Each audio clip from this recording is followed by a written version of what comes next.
So guys, right now hawak na natin ang Redmi K80 and we'll check out kung ano mga specs na meron nito sa phone na ito. And I would say flat na flat likod niya, medyo shiny likod niya, so medyo smudgy ito.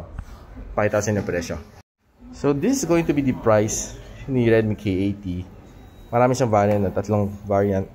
Pinakamababa na 2899, 12,512. So this is how it looks like this sa likod. Medyo shiny siya. Medyo ibang datingan niya compared sa K70, no? So you see plus metal frames, matte finish siya, so hindi siya fingerprint smudgy. And that's how it looks like. Medyo manipis ang kanyang bezel. Okay, malit yung kanyang punch hole. And you see yung kanyang volume rocker, ay kanyang loudspeaker sa ilalim.